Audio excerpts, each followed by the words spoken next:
If you work on building automation long enough, you'll run into a wall of acronyms. BACnet, Modbus, LonWorks, KNX, MQTT, Niagara, OPC UA. They all move data between devices, but they're built for very different jobs. In the next 5 minutes, let's sort them out. First, a simple mental model. Every BAS protocol lives at one of 3 levels: the field level, sensors and actuators; the automation level, controllers and logic; and the management level, front-end graphics, trending, alarms, and IT integration. The protocol you pick depends on which level you're at. Let's start with BACnet. BACnet is the dominant open standard in commercial buildings, developed by ASHRAE, governed by ANSI and ISO. Its big advantage is object-oriented modeling. Every device exposes objects like analog input, binary output, and schedule, each with standard properties. That means a controller from one vendor can read a sensor from another without custom mapping. BACnet runs over several data links. BACnet IP rides on Ethernet, fast, routable, great for backbone networks. BACnet MSTP runs over a 2-wire RS-485 bus, cheap, simple, and the workhorse for field controllers.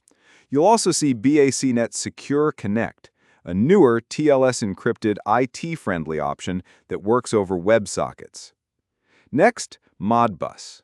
Modbus is the grandparent of industrial protocols, released in 1979 by Modicon. It's brutally simple. A master polls slaves for register values. No objects, no discovery, just integer addresses. Modbus RTU runs on RS-485, Modbus TCP runs on Ethernet. You'll find it on VFDs, power meters, chillers, and generators, anywhere a vendor wants cheap integration. The downside, no standard data model. You have to read the register map in the manual. Then there's LonWorks. LonWorks uses network variables instead of registers or objects. Each device publishes and subscribes to typed variables on a peer-to-peer network.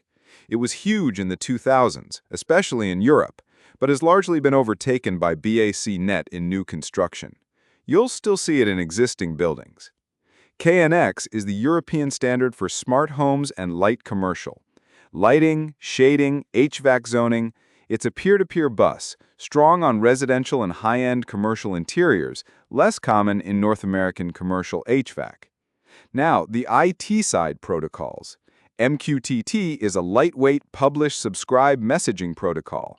Originally built for oil pipelines, now the default for IoT and cloud analytics. It doesn't model building data, it just moves messages. Pair it with a data model like Project Haystack or Brick, and you've got a scalable way to push BAS data to the cloud. OPC UA comes from the industrial automation world. It's secure, richly modeled, and increasingly used to bridge BAS and enterprise systems. Finally, the integration layer. Tritium Niagara isn't a protocol, it's a framework. A Tritium JACE speaks BACnet, Modbus, LonWorks, and more, and normalizes everything into one tagged data model. That's why Niagara shows up in almost every large building integration project. Quick comparison. For new HVAC controls, BACnet, usually MSTP at the field level and IP on the backbone. For integrating a VFD or power meter, Modbus. For existing LonWorks sites, keep LonWorks and gateway it. For residential lighting, KNX. For cloud and analytics, MQTT over the top. For multi-protocol integration, Niagara. Bottom line, there is no single best protocol. Pick the one that matches your layer, your devices, and your long-term data strategy. Master BACnet first. It opens most doors in commercial buildings. Then learn the others as projects demand.